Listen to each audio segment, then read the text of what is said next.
दोस्तों, औरंगाबाद का वो जलसा, ऐतिहासिक जलसा, जो वहां पर लाखों लाख की भीड़ मौजूद थी मुसलमानों की, और वहां पर ये सबूत देते हुए नजर आ रहे थे कि इस बार जो है वो इम्तियाज जलील, जो औरंगाबाद की पूर्वी से विधायकी के लिए चुनाव लड़ रहे हैं दोस्तों, और उनके प्रचार प्रसार के लिए, प्रमोशन के लिए अकबरुद्दीन ओवैसी साहब वहां पर पहुंचे थे, जिनका वीडियो आप लोगों तक हम पहुंचाए हैं। वो वीडियो आप लोग देख चुके हैं। अब आज की इस वीडियो में हम आपको जो है वो इम्तियाज जलील साहब का, जो औरंगाबाद के पूर्व सांसद रह चुके हैं और अभी वहां के पूर्वी विधायकी के लिए खड़े हैं, यानी कि एमएलए के लिए, तो वहां पर उनका वीडियो में आप लोगों के सामने रखने वाला हूं। आप उस वीडियो को देखेंगे कि वो क्या कुछ बातें कह रहे हैं, उनका कहना क्या है, वो सारा कुछ मैं आप लोगों को जो है वो बताने वाला हूं। आप हमारे साथ जुड़े रहें, वीडियो को आप आखिर तक देखते रहेंगे दोस्तों। और मैं आपसे ये रिक्वेस्ट करना चाहूँगा कि अगर आप चैनल पर नए हैं तो चैनल को सब्सक्राइब भी ज़रूर कर लीजिएगा। अब इम्तियाज जलील साहब का वो वीडियो में दिखाने वाला हूँ, स्पीचेस वो क्या दिए हैं, क्या कुछ कहते हुए नजर आए हैं, योगी के बारे में क्या कुछ कहे हैं, और यहाँ पर जो है वो अभी मौजूदा सरकार जो महाराष्ट्र के अंदर में है, शिंदे सरकार को लेकर के, उद्धव ठाकरे को लेकर के, शरद पवार को लेकर के, हर एक बात जो है वो क्या कुछ कहते हुए नजर आए हैं। आप लोगों के सामने ये वीडियो है, आप ये वीडियो को देखें, उसके बाद हम आगे बात करेंगे। ये वीडियो पर आप नजर डालें। हबीब मिल्लत जनाब अकबरुद्दीन ओवैसी साहब, मैं अकबर भाई जब मेरे बाजू आकर बैठे तो मैंने अकबर साहब को बताया कि अकबर साहब, ये इतने सारे आपके चाहने वाले हैं, लेकिन इनसे ज़्यादा चाहने वाले ये जो स्टेज के ऊपर खड़े हुए हैं ये लोग हैं जी। कल महाराष्ट्र के अंदर आंधी आ जाए, तूफान आ जाए, कुछ भी आ जाए, खबर में तो मेरा अकबर ही रहने वाला है। सही है। बहुत दिनों से इंतजार था तुम्हें कि कब आएंगे, ये लो आ गए। अकबर ओवैसी साहब, ये चिराग को देखकर मचल रही है हवा। मेरे शहर में कुछ दिनों से बहुत तेज चल रही है हवा। बना रहे हैं किस्से जो मेरी नाकामियों के, उन्हें क्या खबर है कि रुख बदल रही है हवा। जी जी, अल्हम्दुलिल्लाह, मैं सबसे पहले तो अल्लाह रब्बुल इज़्ज़त का तहे दिल से शुक्रिया अदा करता हूं। मैं जितना अल्लाह का शुक्र अदा करूं वो कम है जी। ये मोहब्बतें, ये दीवानगी, ये जुनून पिछले 10 साल से आपने इसमें कमी नहीं, बल्कि हर बार ये बढ़ती ही जा रही है। आपने मुझे मौका दिया, बैरिस्टर असदुद्दीन ओवैसी साहब, अकबरुद्दीन ओवैसी साहब ने मुझ पर एतमाद जताया। 2014 में एमएलए बनाकर आप लोगों ने भेजा। 2019 के अंदर जब सारी दुनिया कहती थी कि एमपी बनना आसान नहीं है, लेकिन मेरे ये गयूर मुसलमानों ने, दलितों ने, पिछड़ों ने एक आवाज लगाई और अल्हम्दुलिल्लाह आपने पार्लियामेंट के अंदर मुझे भेजा। 2024 में जब हमें नाकामियों का सामना करना पड़ा तो यकीनन आप भी मायूस थे, मुझे भी अफसोस था, लेकिन उसके बावजूद भी मैं ये लेकर आगे बढ़ा कि आज जो भी होता है, अल्लाह जो भी करता है वो बेहतरी के लिए करता है। जो भी फैसला अल्लाह का होता है उसमें उसकी रजामंदी होती है। शायद हो सकता है कि अल्लाह ने वहां नाकामयाब किया था तो यहां कामयाब करने वाला है। अल्लाह ने यह सोचा होगा कि बैरिस्टर असदुद्दीन ओवैसी साहब पार्लियामेंट में अकेले संभाल सकते हैं। असद साहब का वो बयान आज भी मेरे मोबाइल में है, जब असद साहब ने कहा था कि मुझे अफसोस है कि मेरा बाजू इम्तियाज जलील मेरे साथ में नहीं है। दोस्तों, मैं आज पूरे यकीन, पूरी जिम्मेदारी, एक सच्चाई के साथ मैं आपको यह बात बताना चाहता हूं। लोकसभा का इलेक्शन हारने के बाद मैंने असद साहब से कहा था कि असद साहब, मैं 10 साल यह आवाम ने मुझे अपने दिल में बसा कर रखी है, अपने कंधे पर बिठाकर मुझे 10 साल रखी है। अब किसी और को मौका देंगे। लेकिन असद साहब ने मुझसे कहा था कि इम्तियाज, आज महाराष्ट्र के अंदर जो हालात है, महाराष्ट्र के अंदर जो फिरका परस्ती है, कोई आवाज उठाने के लिए तैयार नहीं है। उन्होंने अपना हुक्म दिया कि किसी भी हालत के अंदर तुम्हें महाराष्ट्र की विधानसभा के अंदर जाकर इन लोगों की आवाज बनना है और लड़ना है हुकूमत से आंख में आंख डालकर। जी जी, मेरे कायद का हुक्म सर आंखों पर। लेकिन आप वो साजिशों को भी समझिए कि जो आज एक उम्मीदवार को मजलिस को खत्म करने के लिए कैसे कैसे हथकंडे अपनाए जा रहे हैं, क्या साजिशें खेली जा रही है। ये पॉइंट वाली बात, नासिर सिद्दीकी साहब, थोड़ा सा गौर करें। जब उनके खिलाफ दो उम्मीदवार खड़े हुए, राजनीतिक तौर के ऊपर कट्टर दुश्मन, वो एक हो गए, एक प्लेटफॉर्म के ऊपर आ गए और उन्होंने कहा कि अगर हम दोनों लड़ते रहे तो यह जीत जाएगा, मजलिस जीत जाएगी। वो जो इतने इतने हिस्सों में बटे हुए हैं, वो एक हो रहे हैं, जिसका एक अल्लाह, जिसका एक रसूल। सही है। हम कैसे बट रहे हैं, हम क्यों बट रहे हैं, कौन बांट रहा है हमें। 28 उम्मीदवार पूरे महाराष्ट्र के अंदर सबसे ज्यादा मुसलमान उम्मीदवार अगर खड़े किए गए तो वो औरंगाबाद की पूर्व सीट से, जहां मजलिस इत्तेहादुल मुस्लिमीन ने मुझे खड़ा किया है, 28 खड़े नहीं हुए, खड़ा किया गया है।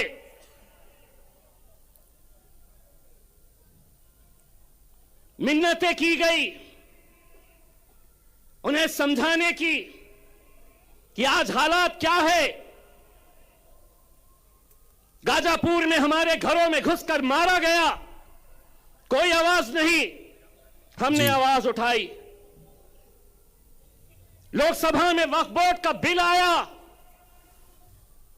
जिन मुसलमानों ने 2-2 घंटे खड़े रहकर जिन्हें जिताया, वो लोकसभा से बाहर निकल गए। विधान परिषद महाराष्ट्र का पहली मर्तबा 40 सालों में एक भी मुस्लिम एमएलसी, एक भी मुस्लिम विधान परिषद के अंदर नहीं भेजा गया। रामगिरी जब हमारे हुजूर के खिलाफ, नबी करीम सल्लल्लाहु अलैहि वसल्लम के खिलाफ गुस्ताखी करता है, कोई नहीं, कोई नहीं, कोई नहीं आगे आया। अरे हमारा वजूद, हमारी पहचान, हमारी शिनाख्त, हमारी जिंदगी जिसके लिए कुर्बान है, उसके खिलाफ गुस्ताखी हो रही है, तो भी हम अपनी नफरत की राजनीति में बटे हुए हैं। कितनी हैरत की बात है। लोग समझते थे कि वो बोलेगा और हम सुन लेंगे, वो कोई और होंगे सुनने वाले। इम्तियाज जलील नहीं सुनेगा, तुम्हारे बाप से आंख में आंख डालकर टक्कर लेगा। सही है। एक आवाज हमने क्या लगाई, अल्हम्दुलिल्लाह पूरा हिंदुस्तान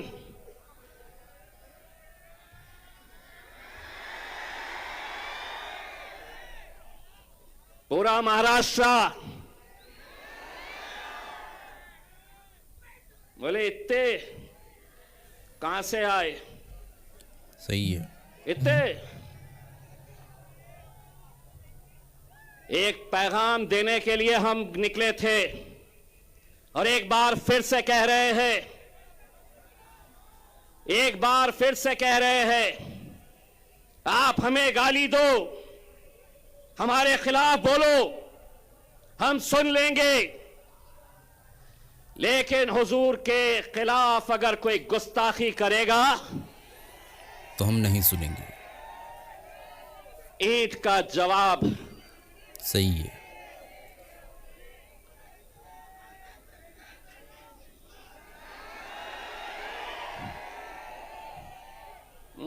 पुलिस वाले देख रहे मेरी तरफ, बोलता क्या पत्थर,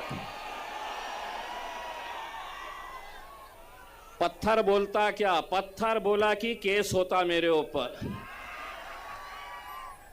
तो मैंने भी क्या बोला, ईंट का जवाब। जिसको समझना था वो समझ गया। जी। हुकूमत को हम एक पैगाम देने के लिए गए थे मेरे भाई।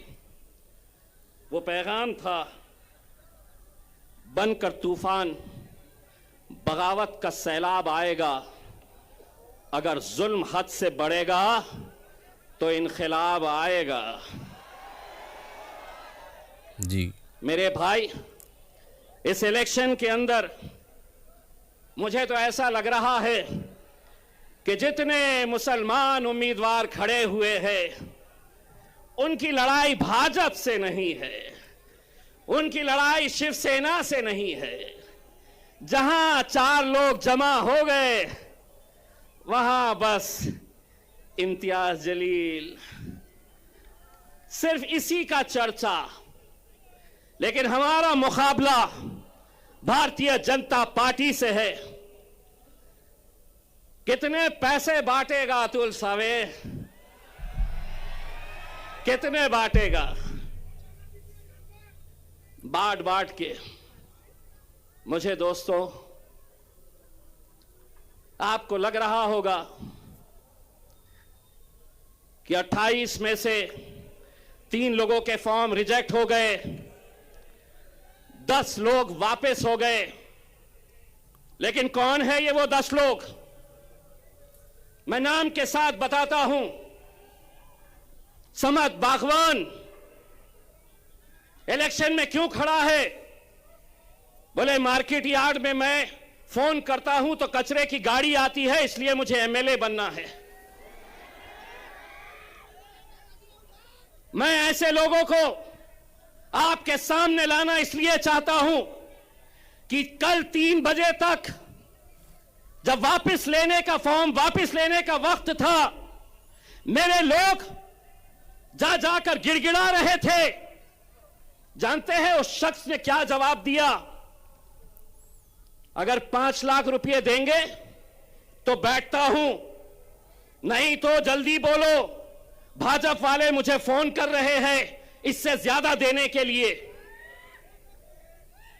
ये दौर में हम आ गए हैं कि जहां कौम के 10-15 लोग पूरे लाखों लोगों की दलाली करने के लिए निकले हुए हैं।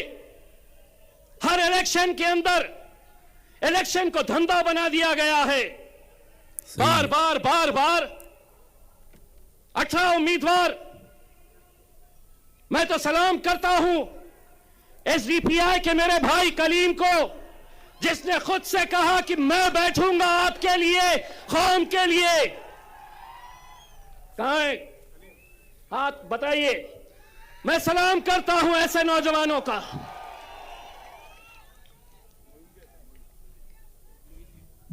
मोइन साहब भी है वेलफेयर पार्टी के, जो खुद से बैठ गए। इम्तियाज जलील, जो खराब हो रहा है, मैं तो पत्थर हो गया हूं। जहां पर भी आईना फूटता है, इल्जाम मेरे पर आ जाता है। इम्तियाज जलील वहां इतने सीट क्यों खड़े करा, यहां इतने कम क्यों खड़े करा? 288 सीटें हैं महाराष्ट्र के अंदर। असद साहब ने ऐलान किया, हुक्म दिया कि सिर्फ हम 16 सीटों के ऊपर इलेक्शन लड़ेंगे। यहां पर भी मैं सलाम करता हूं ऐसे नौजवानों का जो अपने कायद के फैसले के ऊपर लब्बैक कहते हैं। और ऐसा ही सलाम मैं करता हूं मेरे छोटे भाई समीर साजिद का, जिसने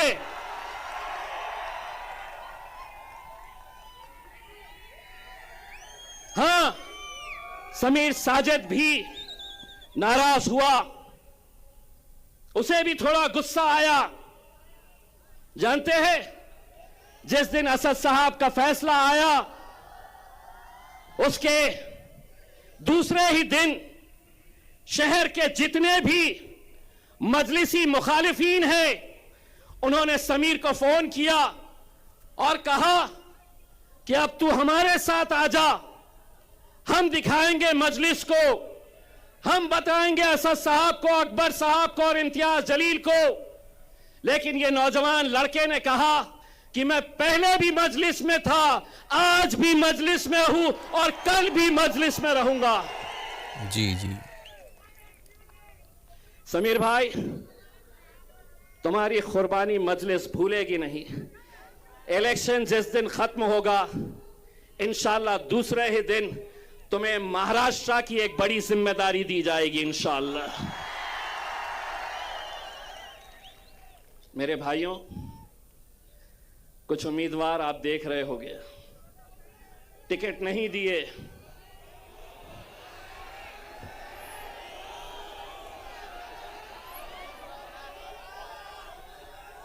टिकट तो हमने इसे भी नहीं दिए, टिकट तो हमने कई लोगों को नहीं दिए। लेकिन क्या इसका मतलब यह है कि तुम इतने बड़े हो गए हो कि तुम अब मेरे कायद बैरिस्टर असदुद्दीन अवैसी और अकबरुद्दीन अवैसी के खिलाफ तुम महफिलें सजा रहे हो? तुम्हारी जबान खुलने से पहले यह सोच लिया करो कि इतने साल तक तुम्हारा हमारा एक रिश्ता था, अचानक एक ही दिन के अंदर टिकट नहीं तो इम्तियाज जलील बदमाश, असदुद्दीन अवैसी इनके लिए काम करते हैं, उनके लिए काम करते हैं। इंशाअल्लाह औरंगाबाद की आवाम बताएगी, जो मजलिस के खिलाफ जाएगा अपनी जमानत भी बचा कर लेकर आ गया तो बहुत बड़ी बात समझ लेना। सही है। ये वो शहर है जिसने हिंदुस्तान को इत्तेहाद क्या होता है यह बताया। हिंदुस्तान के बाहर भी लोग औरंगाबाद की एक पहचान इत्तेहाद के नाम से जानते हैं मेरे भाइयों। और आज उसी इत्तेहाद को खत्म करने की कोशिश की जा रही है। पैसा भारतीय जनता पार्टी दे रही है, पैसा नासिर के खिलाफ एकनाथ शिंदे की तरफ से आ रहा है कि इनको खरीदो, इनके वोटों को तकसीम करो, इनको बांटो। ये लोगों ने शायद मेरा डायलॉग सुना नहीं है। जी। देवेंद्र फडणवीस, एकनाथ शिंदे, नरेंद्र मोदी बाजार में कुत्ते और बिल्लियों के बच्चे बिकते हैं, शेर के बच्चे बाजारों में बिकते नहीं हैं। ये बाजारों में खरीदे नहीं जा सकते हैं। आज मीडिया वाले ने आकर कहा, आपको पता है औरंगाबाद की ये सीट भारतीय जनता पार्टी के लिए बहुत मायने रखती है और आपको हराने के लिए बड़े बड़े नेता आने वाले हैं। मैंने कहा कौन आने वाला है? तो बोले योगी आने वाला है।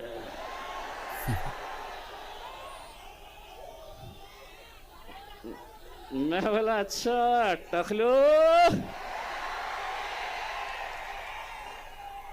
टकलो यहां पर भी। लेकिन एक बात याद रखना टकलो, भाषण के बाद कटकट गेट में आके नान खलिया खा के जरूर जाना मेरे भाई, बहुत मजा आएगा। और योगी पे क्यों खत्म, लाओ जिसको लाना है। इतनी एक बात गारंटी के साथ कहता हूं, जहां तक नजर जा रही है, देवेंद्र फडणवीस, एकनाथ शिंदे, अजीत पवार, शरद पवार, उद्धव ठाकरे, नाना पटोले, पूरे के पूरे आ जाओ, इतने जमा करके दिखाओ। सही है।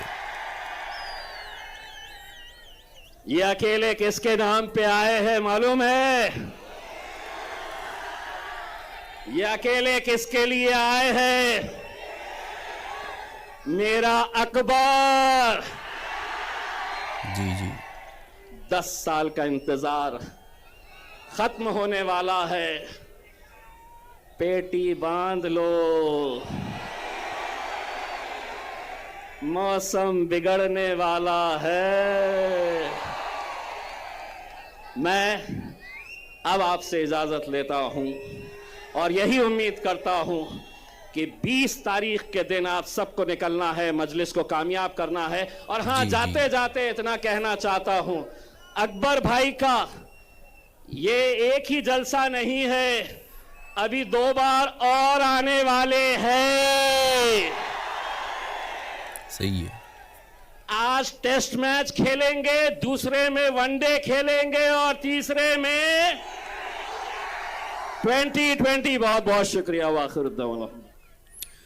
तो आप लोगों ने इनका बयान सुने हैं दोस्तों, और आप लोगों के सामने हम इनका पूरी की पूरी बयान आप लोगों के सामने हम रख दिए हैं दोस्तों।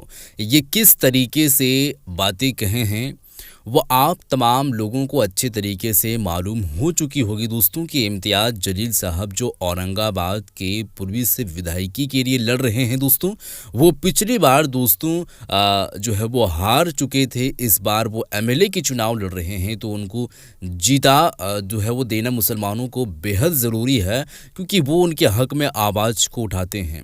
मैं मानता हूँ कि उन्हीं के सरज़मीन से और उन्हीं के इलाके से लगभग दर्जनों ऐसे मुसलमानों को जो है वो यानी मुसलमानों को कैंडिडेट बनाया गया है, खड़ा किया गया है चुनाव के लिए दोस्तों। लेकिन यहाँ पर आप वो सब सारी चीज़ों को छोड़ करके इम्तियाज़ जलील साहब के लिए ज़रूर सोचें, और आप जब उनके बारे में सोचेंगे तो आप अपने बारे में सोच लेंगे डेफिनेटली दोस्तों। तो आप इस वीडियो को शेयर कर दें। मिलते हैं एक और नई वीडियो के साथ, तब तक के लिए खुदा हाफिज़।